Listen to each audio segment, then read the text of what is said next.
Follow up. Be aggressive. You've got to be super aggressive. I've said this statistic so many times that 98% of tax refund customers spend, 90% of tax refund customers spend 98% of their tax refund within the first 48 hours. Something to that effect. It's a ridiculous number. It's a ridiculous number, right? So you've got to be super fast at follow up right now. Lead comes in, lead needs to be called immediately. Now we try to be in that 5 to 15 minute response time anyway. With AI, with people like Podium and things like this, you can do that quicker. But if you're doing it the old-fashioned way, which you should be, you should have something that is set up to reach out immediately in a response. But also, your salespeople need to be on the phone.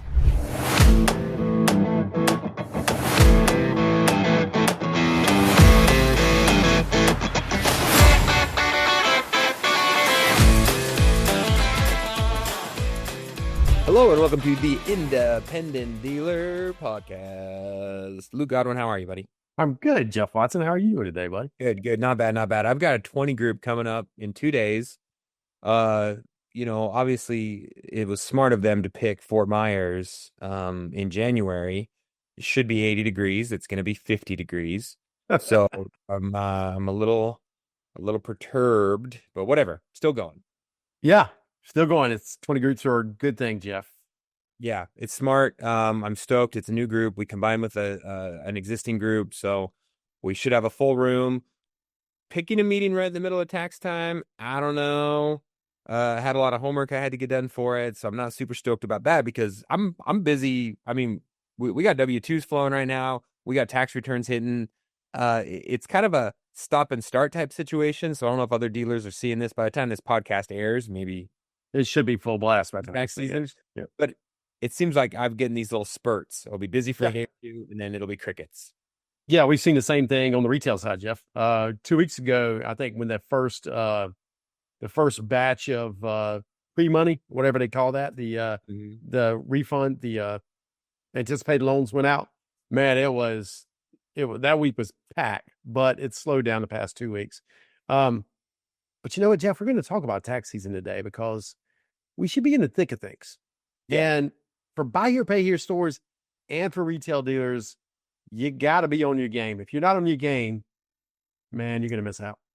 Okay, so let's talk about it. We got 6 tips, 6 areas, 6 pieces of advice for you to be focused on right now when we're in the midst of tax season, right? It's not just everything's just going to work out fine just because the W-2s are flowing.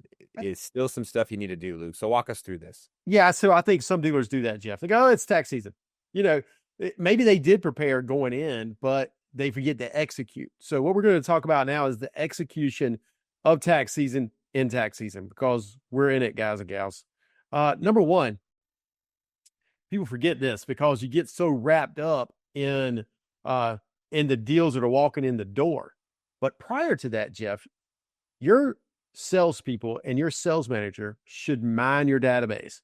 You should go into your CRM and look at, or in the dealer track, wherever you are, look at your last 90 days and say, who did we get approved that didn't show up? Because a lot of times they didn't show up because they didn't have the down payment. And who did we condition because they needed a higher down payment that hasn't bought yet? We need to work those leads, those approvals, those conditions right now. Do it today. Stop what you're doing. Yeah. You call them the Andes, right? Approved, not delivered yet. How many of those do you got sitting in your database right now that would be great deals during tax time? Yeah.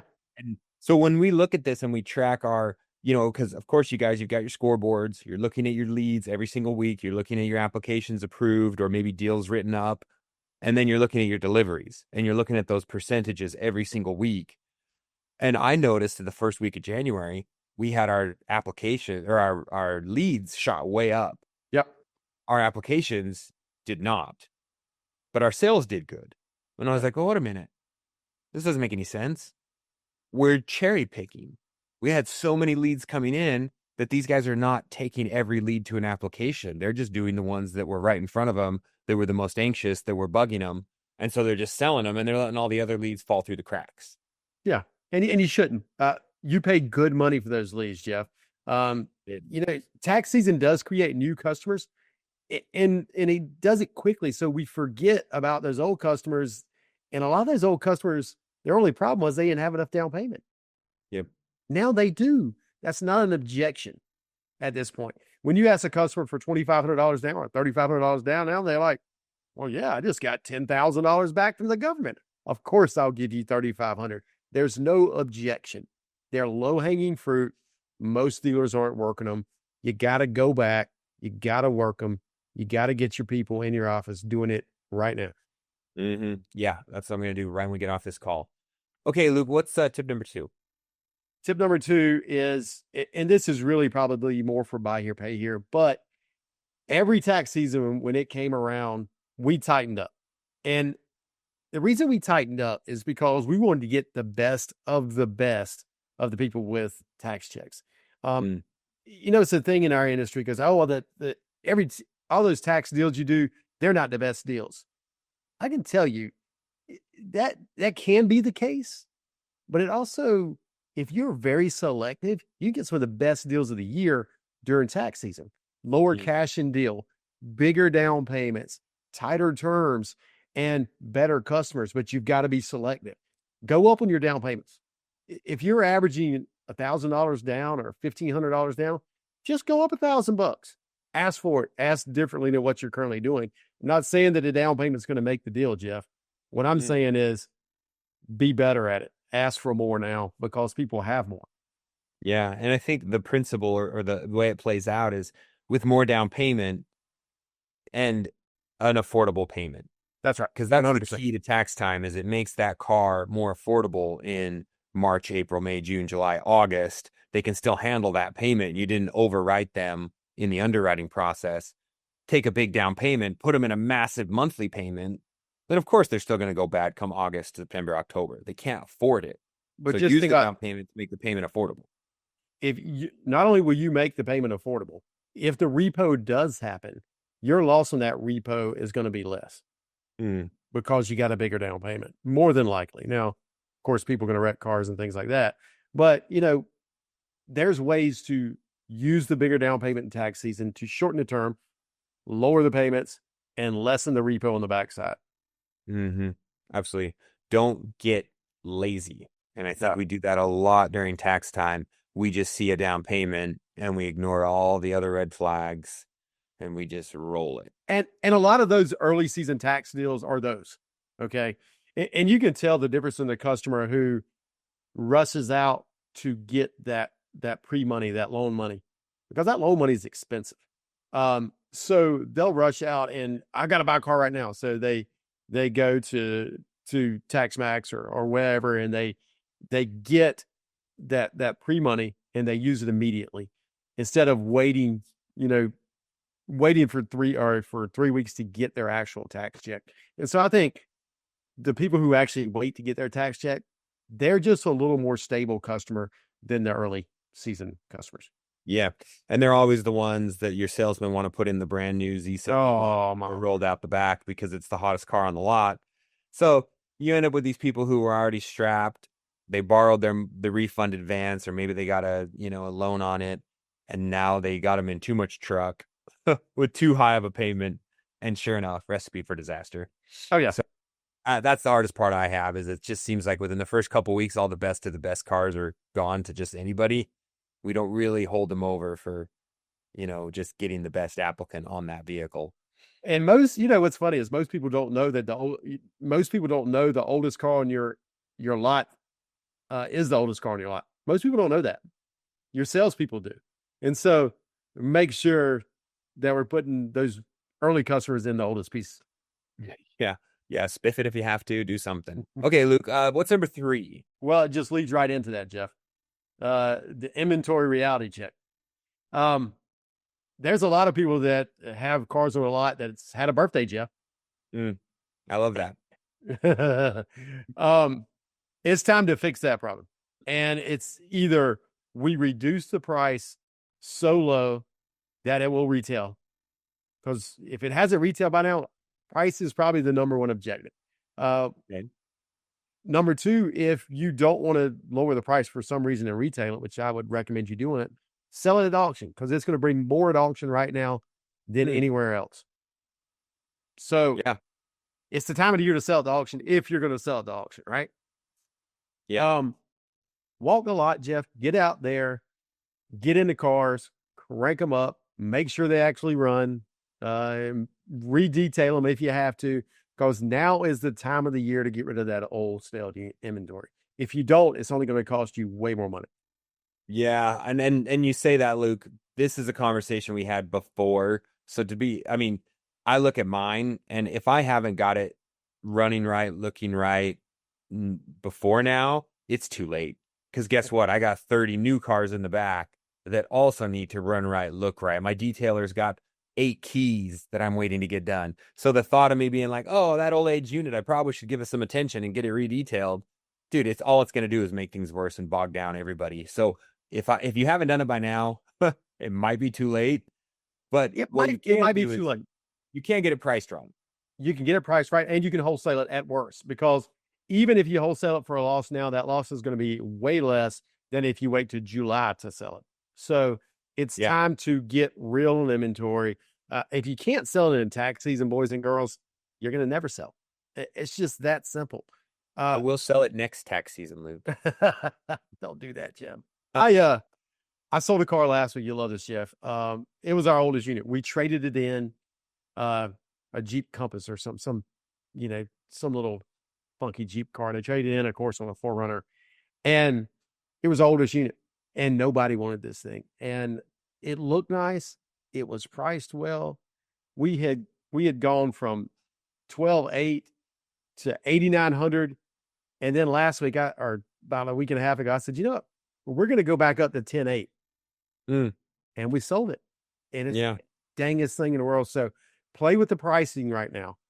Drop it real low for a couple weeks. And you'll know when the price gets really low, because the leads that come in on that car will be super quick, right? You just get lead after lead after lead. Then you can start inching up on the price. So nobody said you can't go up. Yeah. But you got to get right. They love that. I love readjusting a price up on Facebook Marketplace or somewhere where they message me individually. Hey, what are you doing? You can't know that. Yeah. It's like, oh yeah, actually I can.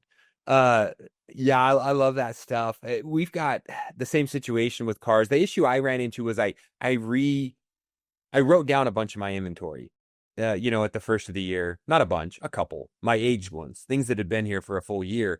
And when I rewrite them, or, I also days in inventory them. Oh, you do? Okay. Yeah. I don't know if that's right or wrong. I just reset the clock. How do you do that, Jeff? I just update the purchase date. Okay. And I just say, okay, it was purchased on December 31st, 2025, right? So it resets the clock on the days in inventory, so that mentally it looks better. C, I don't have to pay an age spiff on it that we do here, because we pay 100-day, 200-day spiffs. So I kind of lose track of those sometimes. So when you say all this, I'm looking out at my lot right now and I'm thinking, oh yeah, I do have a couple of those that I need to get out there and drive them. And when you give them attention, they actually sell the next day. It's really interesting. Just drive it around for 2 or 3 days, and all of a sudden it gets popular. Yeah, actually, that's a really good idea. If you give your salespeople demos or whatever you want to call it, or if you let people run to lunch in cars, make them drive those cars. Any age unit, that's what you're driving, y'all. You want them to drive the ones that just came out of recon, just to make sure there are no issues, right? You want them doing that. But the next thing you want them doing is driving your old units so they can put their eyes on them, get familiar with it. They may have been walking around a car, not driving it, and then get in the car and realize they actually really like the car. And when the salesperson really likes the car, they sell the car. Yep, absolutely. Okay. Tip number 4. Follow up. Be aggressive. You got to be super aggressive. I've said this statistic so many times that 98% of tax refund customers spend, what is that? Hold on. 90% of tax refund customers spend 98% of their tax refund within the first 48 hours. Something to that effect. It's a ridiculous number. It's a ridiculous number, right? So you've got to be super fast at follow up right now.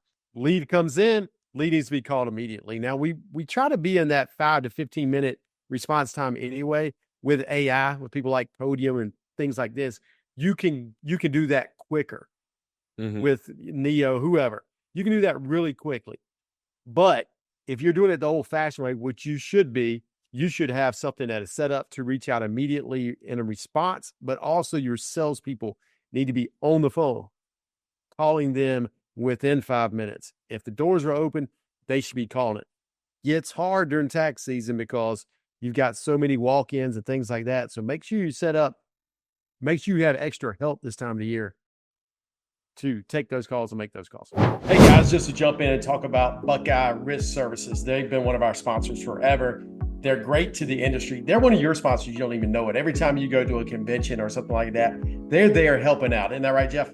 Yeah, absolutely. I have not seen a company so willing to get behind the dealers from an education, from a support standpoint. I mean, there's a handful that we see in our sphere that are very active and always have our back, but Buckeye really sets the standard. So when you're looking for a reinsurance company, if you've decided it's time to get into it, you've got to call the guys and girls over at Buckeye.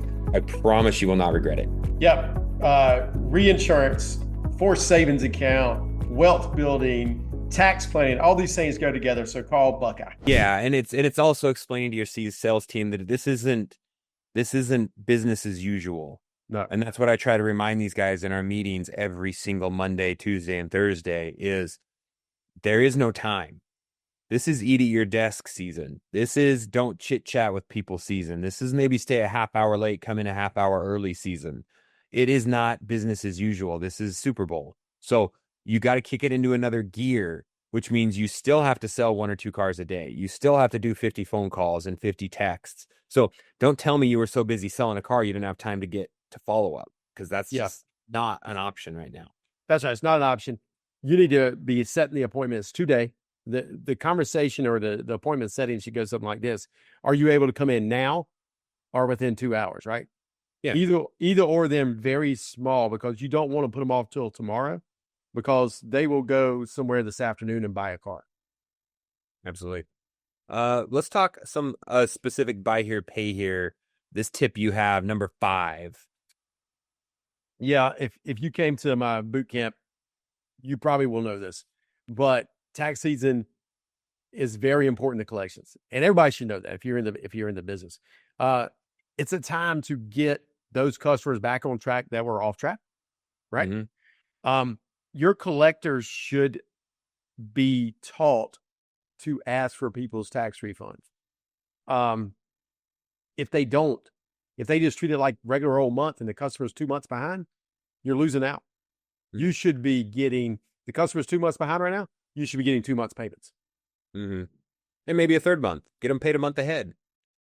We have customers that come in all the time and pay, some pay 6, 7, 8 months ahead. You got to ask that. You got to be trained to ask that. And if you're not training your collectors to ask those questions, they won't do it. And they all know it's tax season, but it's harder for them to ask an extra question when you don't really need. It's not hard. Hey, I know you got your tax refund. You want to go ahead and make 2 or 3 month payments? The worst thing they can say is no. Yeah. That's the worst thing they could say. Do you think, so I'm a big fan of bonusing your collector on collecting side notes. So if you're a buy here, pay here that does side notes, now is the time to say, hey, in the month of January, February, March, I'm going to share a percentage of every dollar collected on side notes. We have $50,000 due to us in side notes. So as much of that 50,000 as you collect, you're going to get, X percent, 10%, 5%, whatever that number is that works for you. Because now you're putting the incentive. You guys are aligning your incentives for them to ask that extra question, because they're not going to ask it. They're just trying to get the payment in, right? Oh, great. My payment's good. My delinquency looks right. My recency looks right. But there's this whole other opportunity and pot of money that, unless it's built into your collector's pay plan, they're fine ignoring it. It needs to be trained on, for one. And if you want to build it into your collector's pay plan, that's fine too. I think it's, make sure you're structuring those type of side notes so that they are collectible. And, you may even structure a side note where it's all comes due when somebody's tax money comes in. So I think there's ways around that to really make sure you're doing it because side notes are super important. They keep the account current, keep the account on the road, and they protect your portfolio. So I do believe that you got to collect them, but you got to do it and you got to have a plan in place. So make sure that you do it right now. That's a really interesting philosophy, and I haven't thought about that, but training your shop and your collectors to say all side notes are due February, 30th, Yeah. whatever that date is. February 28th this year. Why not? All side notes are due on February 28th, paid in full. So, because we know 90% of our customers get a tax return. So, Sure. whenever you got that repair done, whenever we side noted it, you're going to make monthly payments and it will balloon pay and be due on the 28th of February with your tax returns. Kind of an interesting way to structure it up front for the customer. Yeah. And remember this because tax season is huge for retail dealers and buy here, pay here dealers. But for buy here, pay here dealers, it's not sales is tax season isn't about selling more cars. It's a portfolio event. It's to increase the size of your portfolio to grow, but it's also to strengthen it. Those deals that are hanging on, you can save them. You can trade some people out. You can get some balances paid off, get people caught up. It's a portfolio event, and I want you to think about it like that. Not just, hey, we're going to sell more cars. No. We're going to build our portfolio. We're going to make it stronger during this tax season. And get more cash in the bank, really. And get more cash in the bank. Yeah. So you're putting out a lot of cash, and I look at that all the time. I'm like, oh, I got to have the cash to supply the inventory, to do the buy here, pay here, cover tax title license, repairs, fund my reinsurance company if we have this big jump in sales. So all these cash needs happen this time of year, not to mention income tax. But then you also have, okay, that means I need to get more, which means more of my side notes, more of my what's due, more of my past due, and more down payments. So I have less cash on the street. So it all works out. Yeah. I mean, most buy here, pay here dealers, if you do this right, you could come out of tax season in a better cash position than you ended the year in. And that's really where you want to be. And you want to make sure that you structure all your deals and collect your portfolio properly so that you are in that position. Hey, real quick break to make sure you guys know about Blitz Pay. It's who I use to take all the payments at my buy here, pay here dealership. We've been with them for almost 3 years now, and it is absolutely amazing. It's great.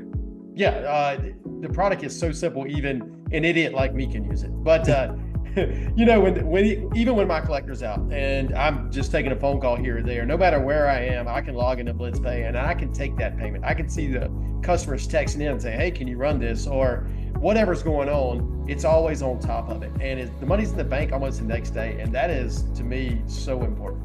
And the support is great. If we do have a chargeback or a dispute, we get an email that says, hey, there was this dispute, and then their team goes to work to help us resolve it. They don't just dump it back on your table with some random notification or email that you barely ever see, like my previous processors. Yeah, that it's so helpful.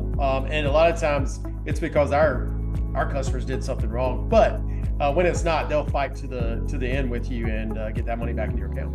Yeah, so give them a call. The guys and girls over at Blitz Pay, great partner to have. Definitely an essential tool to have if you're a buy here, pay here dealer.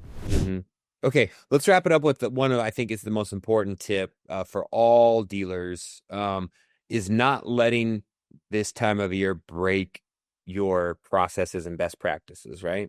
Yeah, it's super easy to do because everybody's excited. We're selling cars. Years ago, I can just remember us being down to 2 cars in inventory, right? And my dad would go to the auction. He'd buy 10 or 15 cars at the auction. We'd bring them in. Dude, we wouldn't even take the stickers off, right? And this is 20 years ago. We wouldn't even take the stickers off and you'd sell it. What happened the next day, Jeff? Yeah, they come right back. They come right back. More headache. So if you don't follow the process right now, you're going to create a lot of headaches. And that becomes with, skipping inspections, rushing paperwork, and you got to get people back in. All these things that can cause issues will be caused, promise you. For getting down payments, we've done that before. There's all kinds of things that you can do because you're rushing. Don't rush. Slow down. Be methodical. use the process. It was built for a reason, and you'll be the underwriting too. You got to go by your underwriting guidelines. Yeah. All these things. Yeah, it's very easy to skip, and I think the biggest headache for me is the inventory. It's very easy for us to roll stuff out that's not quite ready or hasn't been road tested or hasn't been proven. And all that does is creates a massive headache for your shop come March and April. And now they're backed up with customer cars and we owe things and warranty items and all these things that could have been handled had you just prepped a little better, had you not skipped steps. Because like right now, yeah, I've got 30 cars in the back that need to go through inspection and recon. So we're pushing them through. Yeah, my detailers are, I sent a video to a guy today of a Sprinter we have. The floors are dirty. The roof is dirty. Like they detailed it, but they didn't detail it, right? Mhm. And so now I'm like, oh. Well, And it's very possible this guy just jumps onto the next one because this one looks so bad that it's those little details that weren't taken care of. And now I could have missed out on a sale. yeah, you need to be, if you are behind, especially in the detail department, because sometimes this time of the year, your detail department starts slowing everything up. Find a local detailer, get them in there, get the cars through. Your process isn't broken there; it's just expanded. So don't be afraid to, as an owner, to go test drive cars. And if you need to find a new shop to help you during this time, shops around this time of the year aren't all that backed up because they're not working on air conditions and the cars aren't running hot. So find you another shop right around the corner that you can do this with too, to get those cars inspected, get them through, get them to front line, get them sold. Oh yeah. Yeah, we're using 5 outside shops. And it just never seems to be enough. Never seems to be enough, Jeff. No, absolutely not. All right, Luke. Hey, all good advice, good tips. I'm excited. I got a few things I know I need to go tackle. It seems like it never ends. There's not enough hours in the day right now, but I'm going to go out there and tackle a few of these things. I want you up underneath cars, Jeff, changing oil, rotating tires. You know, I did do a third row seatbelt in a Tesla Model Y today. So that's kind of my specialty. I handle most of the Tesla technical stuff. So yes, yeah, my hands hurt to say the least. I was getting dirty. So don't want to hurt those precious hands, Jeff. Did you take those linen lined gloves off your hands and yeah, I've actually been golfing so much lately that I have these weird new calluses that have popped up. So, and I got to use that special lotion, the cream because my hands are cracking. Dude, it's real. It's tough. Udder cream. I like that. Yeah, udder cream. I think that's what it's called. So, when the grass gets green again, we're gonna go golf, and I'm gonna lose less balls than I did last time. Awesome. Okay. Well, till then, catch you later. Yeah.